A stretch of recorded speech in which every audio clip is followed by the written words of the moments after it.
오늘 하나님께서 우리에게 주시는 말씀의 제목은요, 오늘 베드로전서 4장 9절에 나와 있는 말씀입니다. 서로 대접하기를 원망 없이 하고 라는 말씀. 특별히 이 본문의 말씀은요, 베드로전서 4장 2절 말씀에 보면 그 후로는, 다시 말해서 우리 예수 그리스도를 믿고, 그 뜻입니다. 예수 그리스도를 믿는 사람은 다시 사람의 4장 2절에 다시 사람의 정욕을 따르지 않고 뭐라고 그랬습니까? 하나님의 뜻을 따라 육체의 남은 때를 살게 하려 함이니라 그랬어요. 예수 믿는 사람들은 이제 남아있는 여생은 하나님의 뜻을 따라서 살아야 된다라는 겁니다. 다시 말해서 4장 5절 말씀에 보면 그들이 산 자와 죽은 자를 심판하시기로 예비하신 이에게 사실대로 고하리라 라는 말씀이 있어요. 우리는요, 사람은 죽으면 끝이 아니고 이제 하나님의 심판대 앞에 분명히 갑니다. 그 심판대 앞에 갔을 때 하나님, 내가 어떤 모습으로 세상을 살았습니다 라고 하나님 앞에 보고할 수 있을 만한 그러한 모습을 가져야 된다라는 거지요. 즉 심판대 앞에 인정받는 사람이 되도록 이 세상에 남아있는 여생은 믿음 안에서 잘 살으라, 그 뜻입니다. 그렇다면 하나님 앞에 인정받는 성도가 되기 위해서 이 세상은 어떻게 살아야 될 것인가, 하나님의 뜻대로 사는 모습의 구체적인 것이 베드로전서 4장 7절부터 나와 있다라는 겁니다. 만물의 마지막이 가까웠으니, 즉 영적인 것 바라보면서 살으라는 거죠. 그러므로 너희는 정신을 차리고 근신하여 기도하라 라는 거지요. 기도하는 삶, 이것이 우리가 이 땅에 살면서 반드시 필요하다라는 겁니다. 그 다음에 두 번째 우리가 또 공부했죠. 4장 8절 말씀에 보면은 무엇보다도 뜨겁게 서로 사랑할지니 사랑은 허다한 죄를 덮느니라. 아멘. 나에게 좀 섭섭하게 한 사람, 나를 좀 힘들게 한 사람, 그런 사람도 사랑의 모습으로 덮어줄 줄 아는 것, 이것이 하나님의 뜻을 따라 살아가는 성도의 모습이라고 하는 겁니다. 우리가 형제를 용서하지 못하면 우리는 우리 죄를 용서받지 못해요, 하나님 앞에. 그래서 우리가 용서의 기도를 하면서 우리가 우리 죄를 용서하신 것 같이 우리 죄를 사하여 주시고, 그러니까 주님으로부터 죄 용서, 이거 기도하면서 먼저 우리가 우리에게 죄 지은 자들을 용서해주고 이해해주고 덮어주고, 그 사람이 우리 주님으로부터 용서함을 받을 수 있는 사람이 될 수 있다라는 거지요. 한평생 살면서 가정에서 두 부부가 서로 이해하고 덮어주고, 참 별 사람들 다 있거든요. 내 마음에 다 100% 드는 사람 없어요. 그러니까 조금 힘들게 하는 사람 그러려니 하고, 저 사람 성격이 그래요, 어떻게 하겠어요. 그 성격은 때려잡아도 못 잡아요. 안 되더라고요. 그러려니 불같은 성격 가진 남편들도 있고 좀 별 사람들 다 있고 그러거든요. 그거 다 이해하고 좀 덮어주고, 그래야 내 신앙에 도움이 된다라는 거죠. 교회에서도요, 좀 섭섭한 사람이 있으면 이해하고 덮어줘야 내 신앙에 도움이 된다라는 겁니다. 그 다음에 오늘은요, 또 중요한 것이 하나 있습니다. 베드로전서 4장 9절 말씀에서 우리가 하나님의 뜻을 따라가는 성도의 삶이라고 한다면, 베드로전서 4장 9절 말씀에 서로 대접하기를 원망 없이 하고, 이것이 내가 천국에 가서 주님 앞에 인정받는 사람이 되기 위해서 준비하고 있는 성도의 모습이라고 하는 겁니다. 서로 대접하기를 원망 없이 하고. 우리 옆에 계신 분에게 안녕하세요 인사하면 우리 서로 대접합시다. 우리 서로 대접합시다. 서로 대접합시다. 아멘. 서로 대접하기를. 그것도 원망이라는 게 뭐예요? 아유, 내가 왜 해야 돼? 이게 아니고 기쁨으로, 감사하는 마음 가지고 서로 대접하기를 원망 없이 하라, 그 말씀이 있죠. 그것이 하나님 백성이 이 땅에 살아가면서 해야 될 모습이라고 하는 겁니다. 자, 그런데 여기에서 우리가 알아야 될 것은 서로 대접하라, 그러니까 우리 머릿속에서는 내가 상대방을 좀 이렇게 잘 대우해주고 인정해주고 뭐 이런 것, 이렇게 생각을 합니다. 그것이 하나님의 뜻을 따르는 성도의 이 마지막 시대에 살아가는 성도의 모습으로 오해를 할 수 있어요. 그래서 여기 예를 들어서 대접이라고 하는 것이 우리 국어사전에 보니까 그렇게 오해할 수밖에 없는 이유가 있습니다. 대접이라고 하는 것이 국어사전에 보니까 마땅한 예로서 대함이라고 하는 거, 이게 대접이라는, 마땅한 예로서 상대방을 대해주는 거예요. 이것이 대접이라는 겁니다. 그러니까 상대방을 마땅한 예로서 상대방을 높여주고 존중해주고 상대방에게 예의 바른 모습, 이것이 대접이다. 그렇게 기록되어 있고요. 또 하나는 둘째 해가지고 봤더니 대접이 뭔가 봤더니 음식을 차려서 상대방을 대접함, 그렇게 또 나와 있더라고요. 그러니까 서로 대접하라 그러면 우리가 생각할 때 맛있는 음식을 차려서 어떤 사람에게 대접하는 거, 이것을 대접으로 알아요. 그래서 오늘 말씀에 서로 대접하기를 원망 없이 하라 그랬으니까 우리는 월요일부터 이제 있는 돈이든 없는 돈이든 어떻게 해서든지 집에서 반찬이라도 조금 하고 이제 계속 대접을 해야 된다, 그런 느낌을 좀 받잖아요. 전혀 안 받아요. 그래요. 아니면 뭐 식당에, 좋은 식당에 모시고 가서라도 맛있는 음식 좀 대접하라, 이런 생각으로 우리가 이렇게 생각하는데, 여기에서 본문의 대접이라는 것은 어떤 사람에게 예의 바른 모습으로 상대를 대우해주고 또 그 사람을 대해주는 것, 그것이 대접이라는 뜻이 아니라는 겁니다. 여기서 대접이라고 하는 것이 우리 말로서 그러한 느낌이 아니라, 그래서 헬라어 원어 성경을 보면 대접에 대해서 어떤 단어를 쓰고 있는가 해서 제가 적어왔어요. 대접이라고 하는 것이 헬라어로 보면은 필록세노이라고 하는 겁니다. 필록세노이라. 한번 읽어볼까요? 시작. 이게 대접이라는 거거든요. 근데 이 대접이라는 헬라어 원어의 뜻은 무슨 뜻이냐면 앞에 필이라는 뜻이 있습니다. 필. 이것이 영어로 영어 이니셜로 보면 이게 PIL 발음 나요. PIL, 필이라는 겁니다.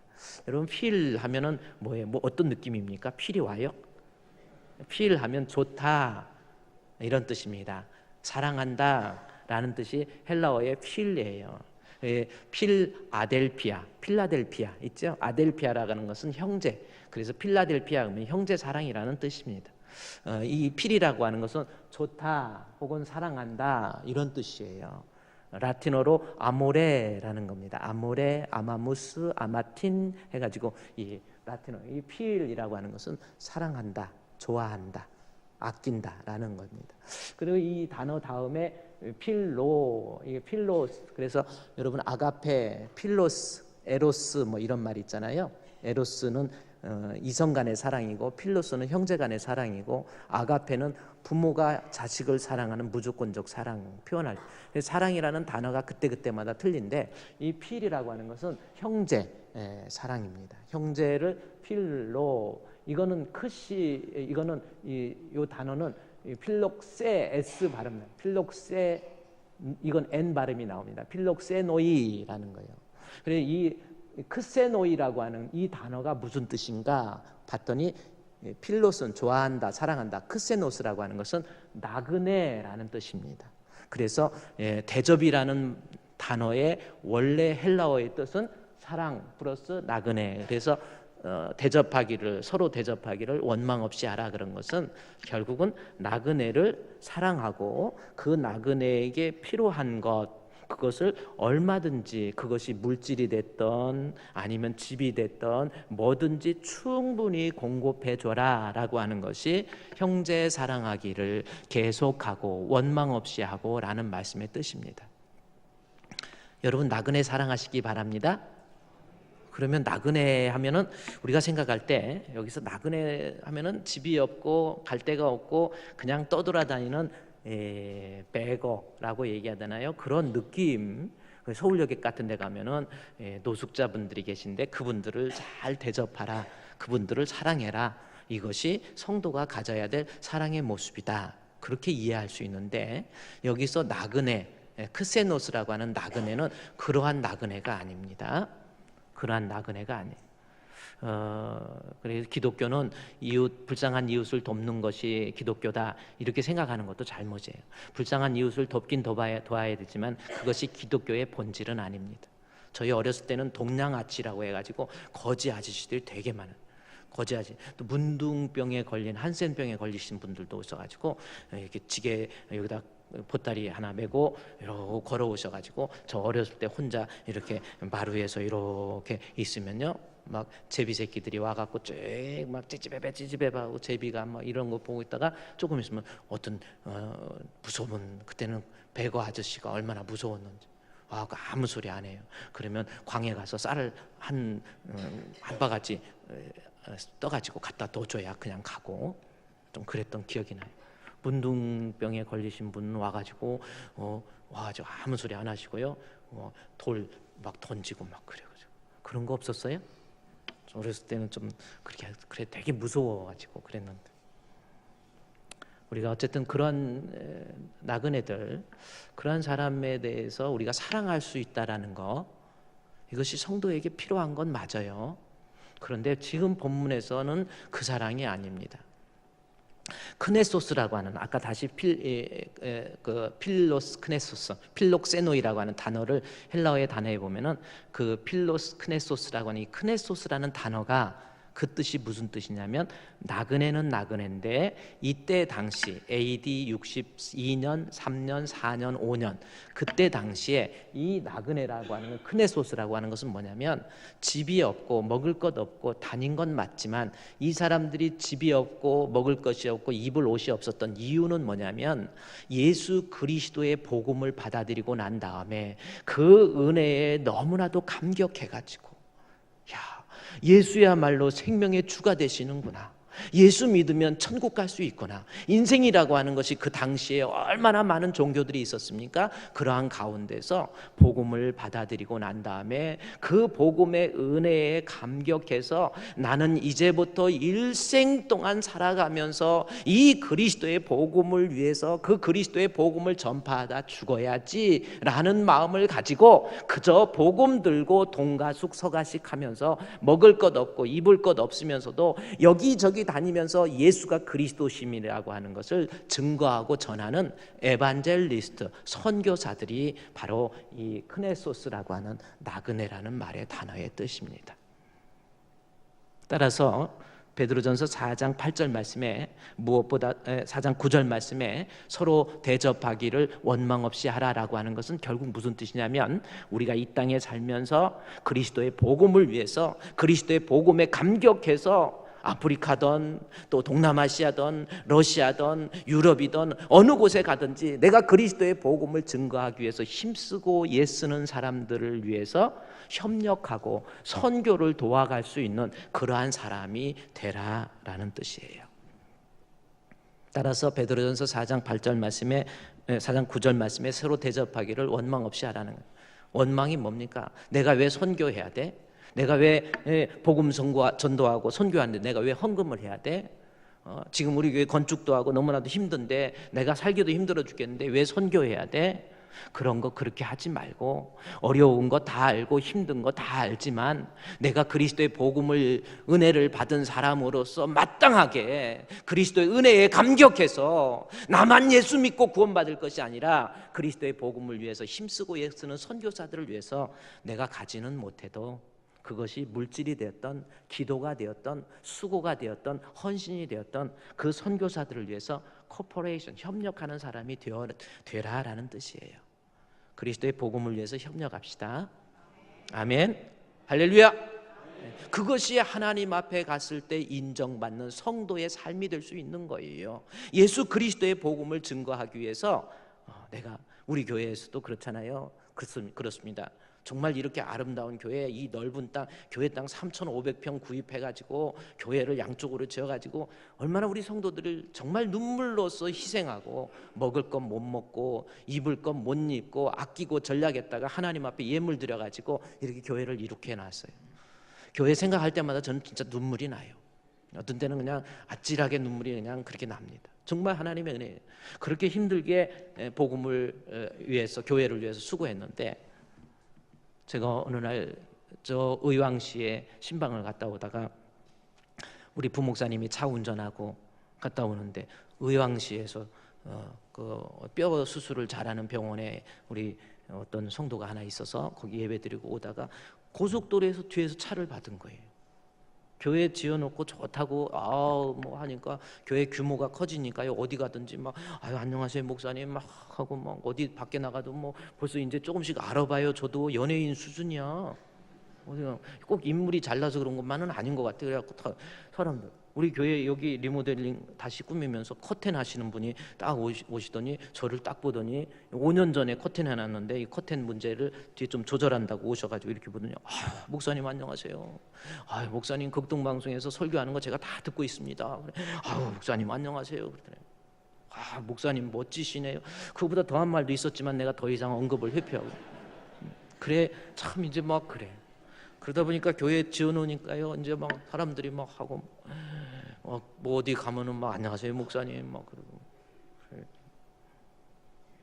그래 경찰서 가도 옛날에는 막 우리 경찰 분들이 그냥 왜요 막 이랬는데 지금 가니까 막 우리 서장님이 물론 광명경찰 전 서장님이 우리 교회 장로님이 계시지만 서장님이 막 여기 경찰서 가도 목사님 어서 오세요. 서장이면 무궁화가 4개 총경이에요. 여러분 총경 여기다 달아놓으면 무거워서 못 다뤄. 그래서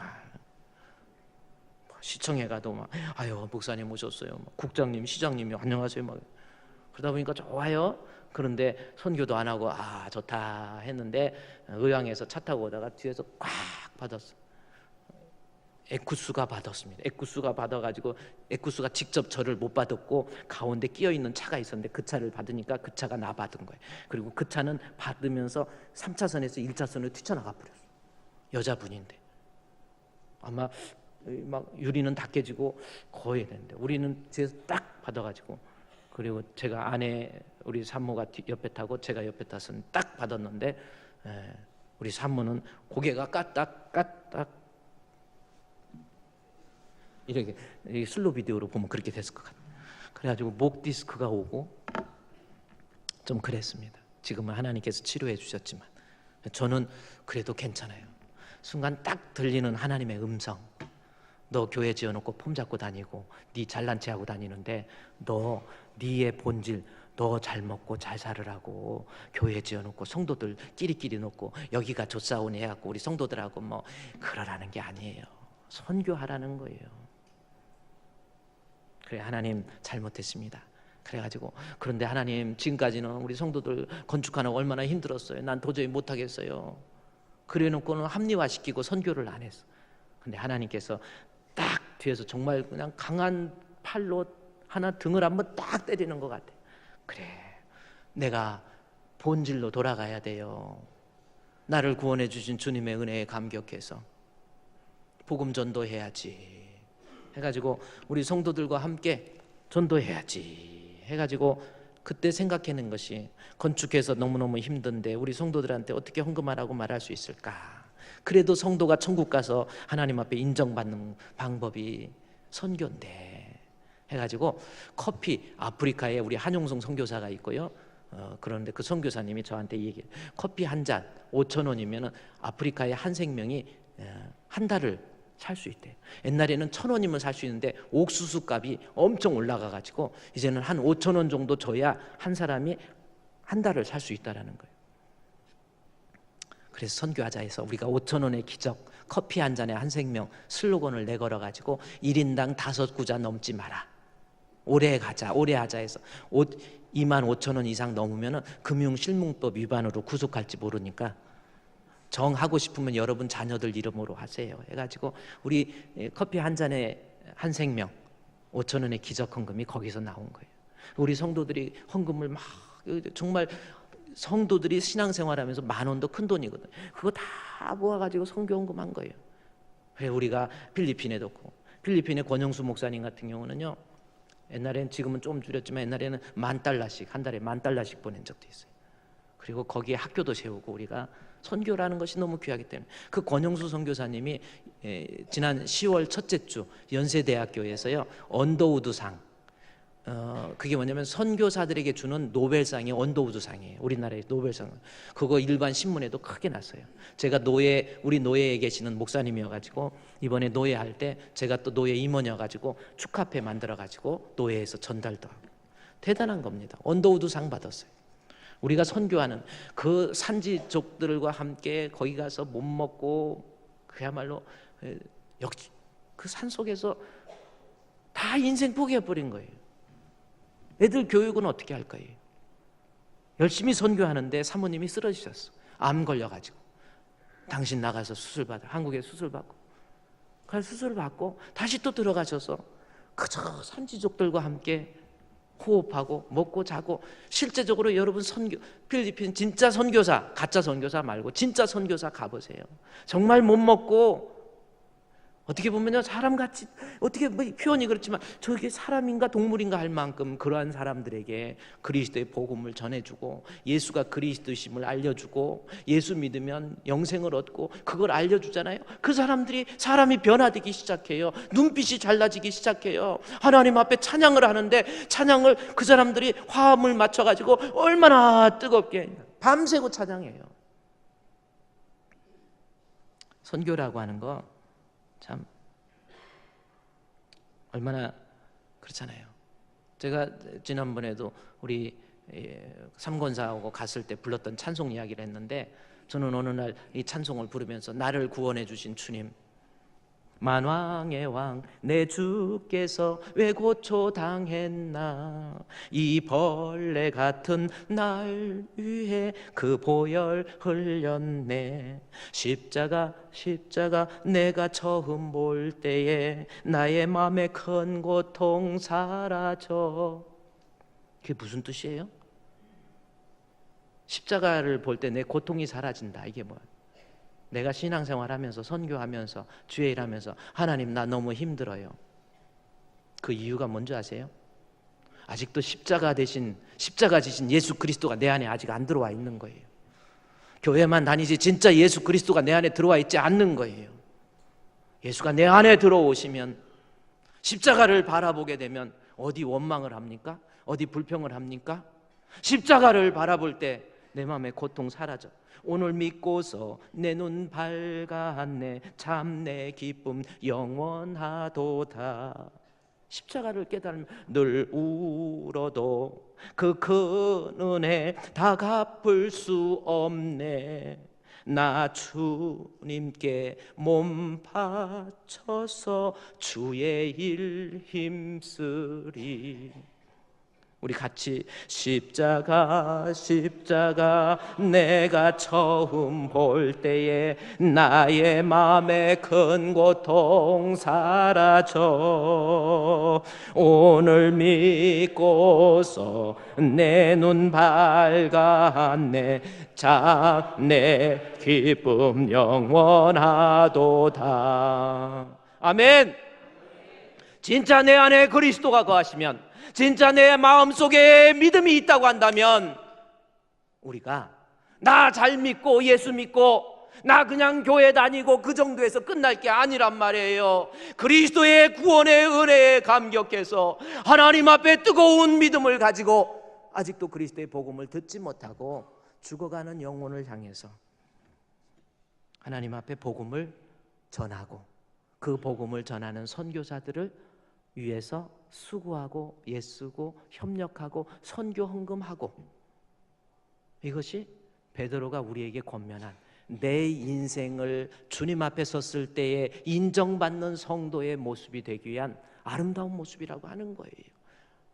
그저 내 신앙 관리하기에 급급해. 내가 그저 예배 출석 하는데 급급해.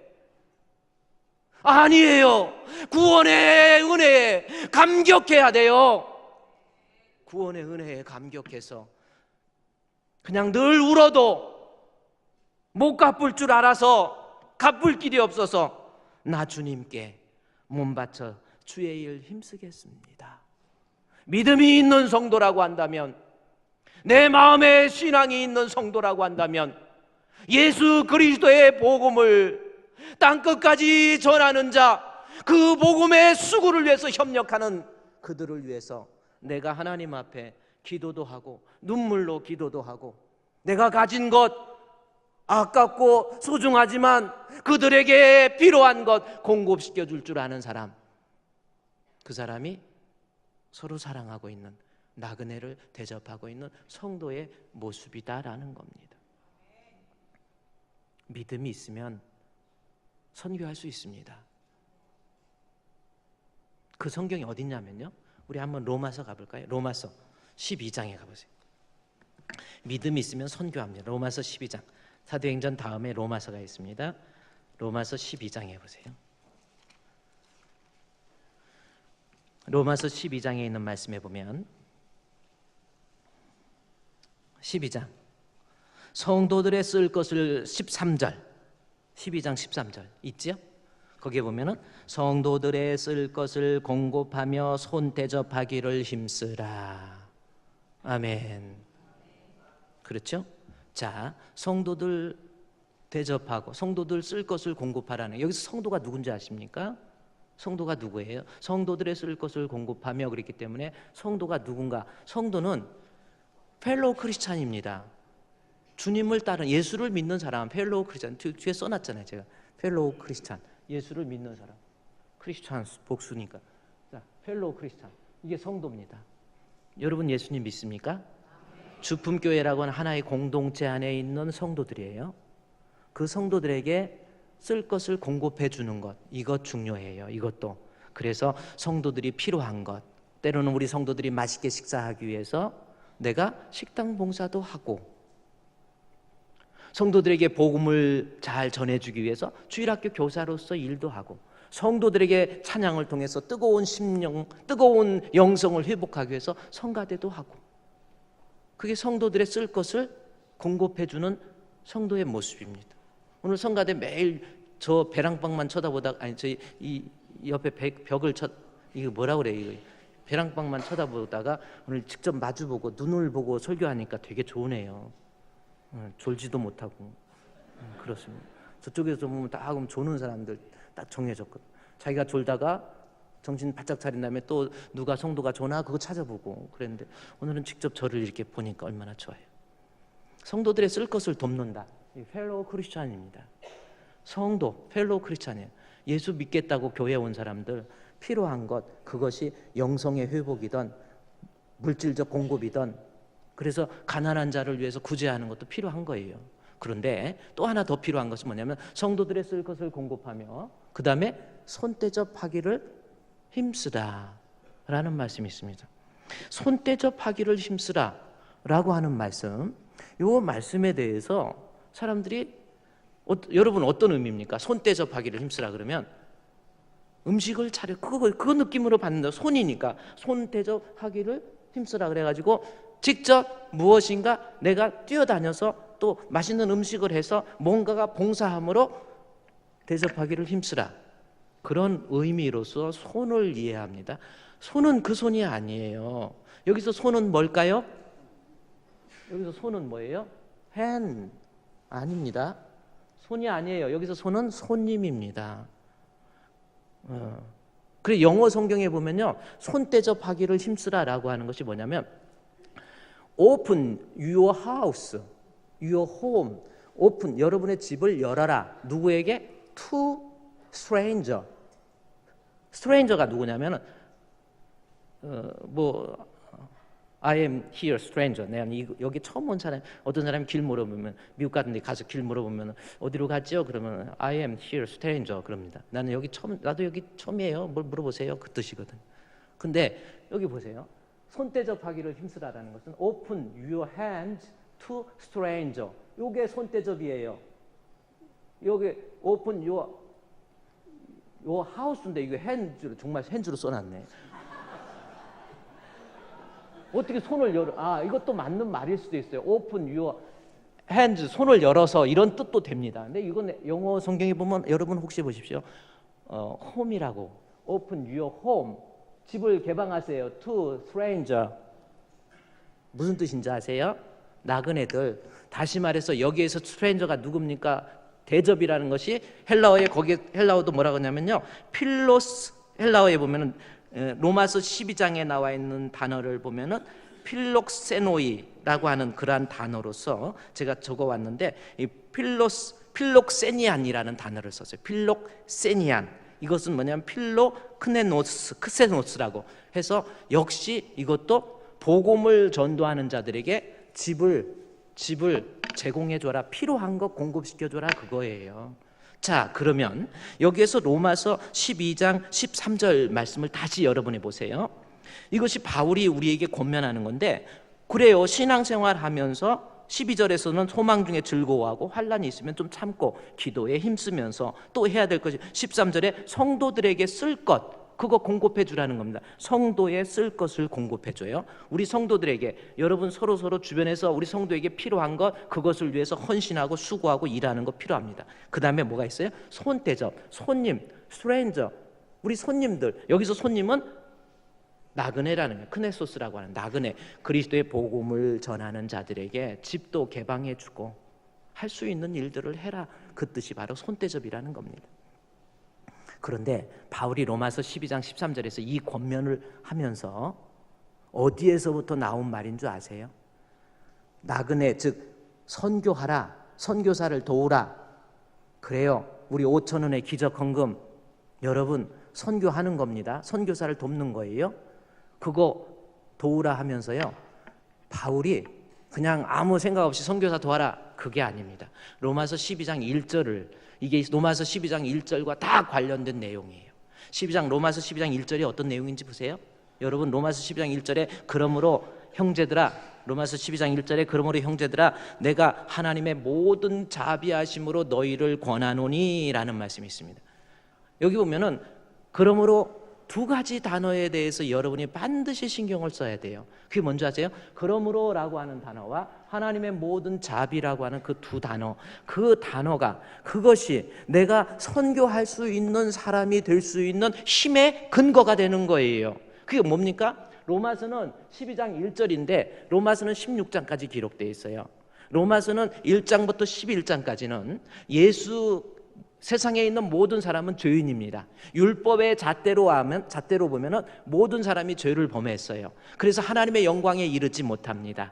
죄로 인해서 죽을 수밖에 없는 그 인간을 살리시기 위해서 예수 그리스도를 보내주시고 우리는 예수 그리스도를 믿음으로 말미암아 구원을 얻었다라고 하는 것이 로마서 1장에서 11장까지의 내용이에요. 따라서 여기서 그러므로라고 하는 것은 나 같은 것 도저히 예수 믿을 사람이 아닌데 하나님의 은혜로 선택함을 받고 그 선택함 받은 나에게 예수 그리스도 알게 해주시고 예수 그리스도를 믿게 해주셔서 나로 하여금 천국 가게 해주셨으니 라고 하는 것이 그러므로라는 단어의 뜻입니다. 나를 구원해 주신 주님, 그러므로 형제들아, 자, 구원받은 하나님의 백성에게 바울이 형제들아 내가 하나님의 모든 자비하심으로 너희를 권하노니, 그 권면하는 것 중에가 선교사를 도우라라고 하는 권면이 들어있는 거예요. 선교해라, 선교사를 도우라 라고 하는 것이 단순한 권면이 아니라는 겁니다. 어떤 권면입니까? 그러므로 하나님의 모든 뭐예요? 자비하심. 이 자비하심이라는 것이 너무나도 중요한 거예요. 이 자비가 무슨 뜻입니까? 우리는 여기서 읽으면 하나님의 모든 자비하심으로 너희를 권하노니, 그 말씀을 읽을 때 내 마음에 십자가가 살아나야 돼요. 이게 무슨 뜻입니까? 죄로 인해서 죽을 수밖에 없는 나를 살리시기 위해서 그냥 거저 살아난 게 아니에요. 우리 예수님 하늘 보좌 영광 버리시고 우리를 대속해 주시기 위해서 사람의 몸을 입고 이 땅에 오시고 우리 예수님께서 십자가에 모진 고난과 죽으심을 통해서 나를 구원해 주신 하나님, 그 은혜에 감격하는 마음, 그 뜨거운 예수 그리스도가 그리스도 되심에 대한 뜨거운 믿음의 회복, 그것이 있을 때에 그 사람이 권면하는 그 권면을 들을 수 있다라는 거예요. 그러니까 그냥 단순한 권면이 아니라는 겁니다. 십자가의 죽음 앞에 내 자신이 어떤 존재이고 우리 하나님으로부터 얼마나 많은 긍휼과 은혜와 자비를 입고 있는지를 깨달을 줄 아는 사람, 다시 말해서 믿음이 있는 사람, 그 사람이 그리스도의 복음을 전할 수 있는 사람이 되는 거예요. 하나님의 모든 자비하심 너희를 권하노니, 저는 이 말씀을 읽으면서요, 제가 정말 하나님 앞에 너무나도 뜨거운 감동 속에서 제 스스로, 제가 그랬죠. 나이가 50이 넘으면서 여성 호르몬이 많아서 그러는지 저도 자꾸 울으려고 그러고, 가을 타고 10월의 마지막 주가 자꾸 기다려져요. 10월의 마지막 밤이 기다려지고 떨어지는 낙엽을 보면서, 참 그래서 그러는지 모르지만 로마서 12장 1절 읽으면서 하나님의 모든 자비하심으로 권하노니, 죽고 사는 문제를 놓고 생명 내놓고 권면하는 거예요. 우리가 진정한 성도라고 한다면 하나님이 내게 베푸르신 자비, 그 앞에서 하나님과 마주쳐야 돼요. 십자가와 마주치지 않는 성도, 그 사람이 선교할 수 있을 것 같아요? 못합니다. 그냥 교회만 다니는 사람 선교 못해요. 뭐 엉뚱하지요. 뭐 교회 다녀서 보면 시간 되면 안수 집사도 되고, 나 왜 안수 집사 됐는지도 모르는 사람도 있잖아요. 우리 교회는 말고 저 장품 교회 같은 경우는 시간 되면 안수 집사 되고 권사 되고 장로 돼 갖고 엉뚱해요. 아무 생각도 없어. 중요한 건 뭔지 아십니까? 내가 선교를 하던, 성도에게 필요한 거 공급하던, 천국에 소망을 두던, 은사 따라서 봉사를 하던, 중요한 것은 하나님의 자비하심, 내게 베풀어 주신 구원의 은혜, 그거를 체험을 해야 돼요. 내 안에 그리스도가 들어오셔서 나를 완성 구원해 주신 하나님의 은혜에 감격하지 못하면 그 사람은 선교하지 못합니다. 여러분, 그거 아니에요? 내가 어떤 문제를 놓고 하나님 앞에 기도하다가, 저는 어렸을 때부터 교회 장로님 아들로 교회만 다녔지 뭐 믿음이 있었습니까? 이런 사람이 선교할 수 있겠어요? 뭔 비전이 있겠습니까? 아니란 말이에요.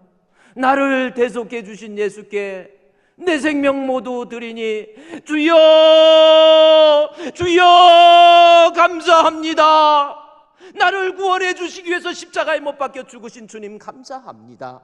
날 대속하신 예수께 내 생명 모두 드리니 늘 진실하게 하소서 내 구주 예수여.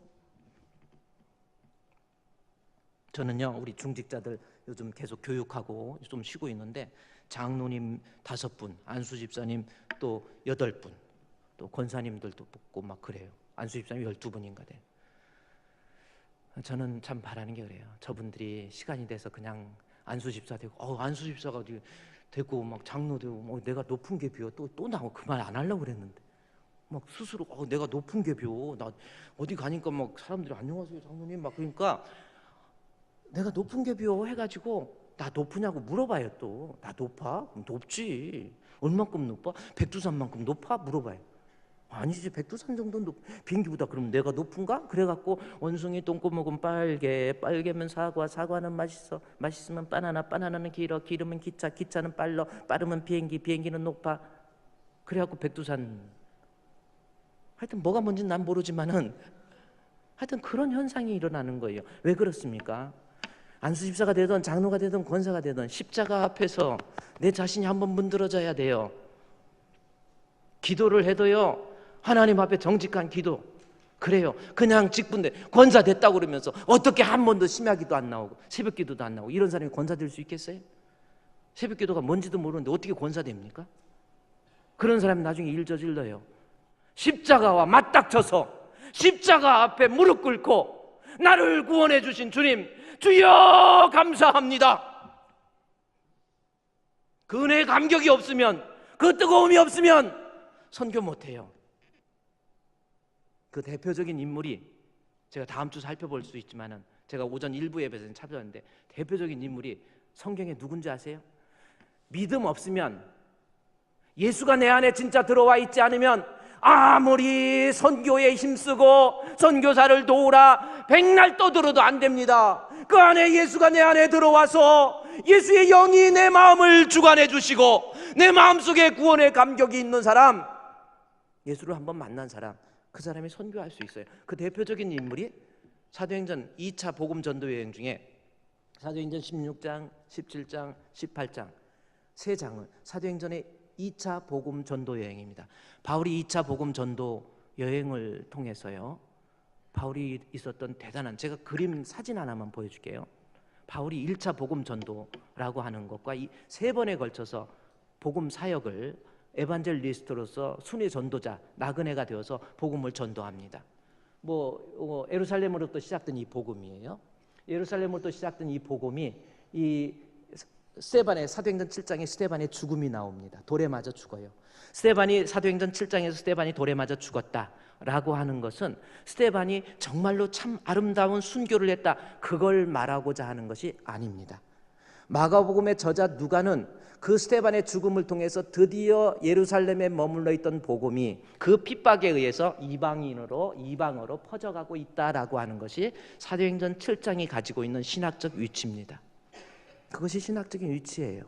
성경을 스데반의 죽음과 함께 핍박에 의해서 복음이 드디어 예루살렘을 넘어서 이제는 이 소아시아 지역, 여기가 터키 지역입니다. 여기가 지중해고 이쪽이 유럽입니다. 이쪽으로 복음이 퍼지기 시작해요. 7장 이후에 안디옥에 가서 대표적으로 복음이 선교되는데 그 대표적인 복음을 했던 사람이 바로 바울이에요. 바울은 사도행전 7장에서 스데반을 돌로 쳐 죽이는데 앞장섰던 사람입니다. 그리고 살기가 등등했어요. 그런데 스데반이 돌에 맞아 죽으면서, 여러분 돌에 맞아서 죽을 때 사람이 어떻게 하냐, 저놈 새끼 왜 나 죽여? 그리고 너희 나와 하고 막 위통도 벗으면서 막 한번 해보려고 그러는데 스데반은 돌에 맞아 끝까지 죽으면서 저들을 위해서 기도하는 거예요. 그걸 바울이 본 겁니다. 그때 사울이 무너졌어요. 도대체 예수가 누구인가? 도대체 예수가 누구인가? 무슨 힘이 있길래 저 스데반과 같은 모습이 나올 수 있을까?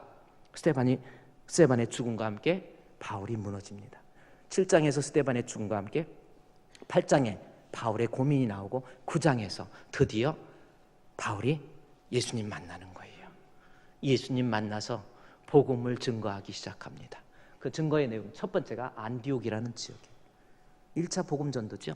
안디옥에서 복음전도, 길리기아, 그 다음에 이고니안, 더베, 루스트라, 비시디아, 안디옥, 여기 소아시아 지역에서 계속해서 복음을 증거하고 있는 거예요. 그런데 성령께서 이 소아시아 지역에서 바울이 복음을 계속 증거하니까 계속해서 가로막아요. 성경에 그대로 나와요. 성령께서 예수의 영이 허락하지 않는지라, 예수의 영이 허락하지 아니한지라, 바울은 이방인을 위해서 사도로 세웠는데 바울이 이방 땅에 가 있었지만 안디옥이나 이런 길르기아나 이고니아나 루스트라, 더베, 안디옥 이런 데 가서 이방 땅에서 복음을 전하지만 그가 갔던 곳은 유대인의 회당이에요. 진짜 복음 전도한 것은 이방인이 아니고 유대인들에게만 복음을 증거한 거예요. 그래서 성령께서 바울로 하여금 너 그러지 마라 계속해서 가르쳐줘요. 그래도 끝까지 고집을 하니까 사도행전 15장에서 보면 바나바와 바울이 싸우기 시작합니다. 싸워가지고 결별을 해요. 마가를 뿌리치고 바울 혼자 남았어요. 그때 하나님께서 실라를 보내줍니다. 실라 보내준 신학적 의의가 뭔지 아세요? 실라는 로마인이에요. 사도행전 17장에서 우리가 옥에 갇혔는데 할 때 우리가 로마 시민 해가지고 실라가 로마인입니다. 다시 말해서 하나님께서 그 싸움의 사건을 성경에 기록한 이유는 뭐냐면, 뭐 좋지도 않은 일인데 왜 두 목회자가 싸우는 걸 왜 써놨겠어요? 그 이유가 있습니다. 그 싸움 속에서 하나님께서 간섭하고자 하는 일이 있었는데 그게 뭐냐면 실라를 보내므로 바울이 진정으로 이방 땅에서가 아닌 이방에 있는 이방인들을 위해서 복음을 전하라라는 겁니다. 그것을 계속 이야기하세요. 그래서 여기에 이제 안디옥에서 무시아에서 갈라디아, 부르기아 계속 이곳에서 복음을 전거하니까 나중에 하나님께서 성령께서 직접 바울을 불러요.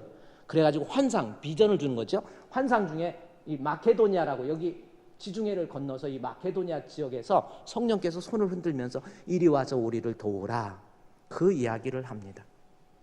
여기 와서 우리를 좀 도우라. 그러니까 바울이 성령께서 계속해서 하시는 거 3번 거절하다가 여기에서 무시아에서 갈라디아로 가서 복음을 증거하다가 갑자기 드로아로 갑니다. 드로아로 가가지고 유럽으로 건너오라는 거예요. 유럽, 이쪽이 다 유럽이거든요. 유럽으로 건너오라는 거예요. 유럽으로 건너가가지고 사모드리게라고 하는 섬에 가서 여기에서 네아폴리로 가고 이틀 만에 도착을 해버립니다. 이틀. 이 거리는 다른 성경에 보면 5일이 걸려요. 근데 이틀 만에 건너가가지고 그 다음에 빌립보라고 하는 성에 가 있어요. 빌립보는 마게도니아에서 제일 큰 성입니다. 마게도니아 첫 성이라는 것이 첫 번째 성 그 뜻이 아니고 제일 큰 성이에요. 그리고 마게도니아의 수도는 데살로니가입니다. 마게도니아의 수도는 데살로니가입니다. 여기 데살로니가. 그 빌립보로 가가지고 성령께서 가라고 그래서 유럽으로 갔어요. 갔는데 아무것도 할 수 없는 거예요. 이틀 만에 서둘러서 갔는데 빌립보에 가서 약 한 12, 13일 정도를 그냥 아무것도 하는 일 없이 이러고 지내고 있었던 거예요. 왜 그런 줄 아세요? 그것이 아주 중요한 의미예요. 성경에 보면 아무것도 못해요. 제가 다음 주에 찾아드릴게요. 아무 일을 못해요. 왜 그런 줄 아세요? 유럽으로 갔는데 뭐 돈이 있어야 선교를 하죠. 잘 곳이 있어야 선교를 하지. 먹을 게 있고 입을 게 있어야. 아무것도 없었던 거예요. 그때 아무것도 못하는 그 형편 속에 있을 때 하나님께서 루디아를 만나게 합니다. 루디아는 누구냐면 이 아시아에서 두아디리아에서 자주 장사, 조개 껍질을 갈아갖고 옷감 장사하는 사람, 여기에서 장사하는 사람이 돈을 좀 많이 벌어갖고 또 돈을 벌기 위해서 지중해를 건너서 빌립보로 건너가 있었어요. 근데 거기서 바울을 만난 거예요. 바울을 만나고 복음을 들은 거예요. 예수가 하나님이라는 복음을 들은 거예요. 그 복음을 듣고 난 다음에 바울의 복음을 듣고 난 다음에 이 루디아라는 여자가 자기가 가지고 있는 온 재산들을 바울에게 다 공급해줘요. 필요한 거라면 다 줍니다. 집이든 집도 공급해줬어요. 나중에 그 집이 빌립보 교회가 됩니다. 바울이 2차 복음 전도를 하면서 여기서 보세요. 빌립보에서 복음 전도하다가 17장에 가서는 보면 여기 이 아볼로니아에 가서 복음을 증거하고 야손의 집에 거하게 돼요. 야손의 집에 거하니까 이때 당시에 종교가 두 개가 거기에 있었는데 갑자기 예수교가 나타나가지고 난리가 치니까 이 야손의 집에 불량배를 동원해 갖고 바울을 잡아서 죽이려고 그러니까 바울이 베르야로 도망갑니다. 베르야로 도망가니까 거기까지 쫓아와요. 그래서 아데노로 도망갑니다. 아데노 도망가니까 거기까지 쫓아와요. 그래갖고 바울이 고린도로 가 있어요. 그리고 고린도에 가서 바울이 편지를 써요. 그 편지의 내용이 뭐냐면 데살로니가에서 복음을 전했는데 데살로니가 교회 형편이 어떤지 그걸 좀 살피기 위해서 편지를 씁니다. 디모데에게 보내. 그것이 데살로니가 전서예요. 근데 바울이 여기에서 이 빌립보, 데살로니가, 아덴, 고린도 이 땅에서 유럽에서 복음을 전가하는데 그 복음을 전할 수 있었던, 선교할 수 있었던 힘의 근거는 루디아입니다. 대단한 여자였어요. 근데 루디아가 어떻게 해서 바울에게 이렇게 선교하는데 협력할 수 있느냐, 손님 대접하는데 어떻게 이렇게 힘쓸 수 있었느냐는 거예요. 그 근거는 바울이 갱그리아 지역에 가서 사람들, 여자들이 모여 있는데, 갱그리아 여자들이 모여 있다는 것도 중요한 거예요. 바울은 유대 회당은 여자들이 못 들어와요. 그래서 남자들만 있는 데 가서 복음을 전했는데 드디어 유럽에 가서 여자들이 모여, 갱그리강 주변에 여자들만 모여 있었던, 즉 회당이 아니다라는 뜻이에요. 거기서 말씀을 전하는데 그 말씀 듣고 루디아가 은혜를 받은 거예요. 예수님이 나의 생명의 주가 되시는구나, 우리 예수님은 나를 위해서 십자가에 못 박혀 죽으셨구나 라는 것을 깨닫게 됩니다. 그 깨닫고 난 다음에 내게 있는 모든 것을 가지고 드디어 선교를 시작해요. 그것이 바울의 2차 복음 전도를 가장 효과적으로 만들 수 있도록 역할을 다 감당하는 거예요. 우리 사랑하는 성도들, 왜 선교 못합니까?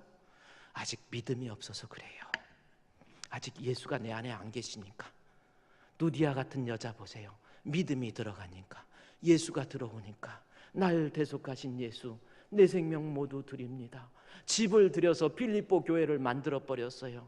물질을 들여서 바울이 선교하는데 어디 가든지 필요한 것 다 공급시켜 주셨어요. 오늘은 여기까지입니다.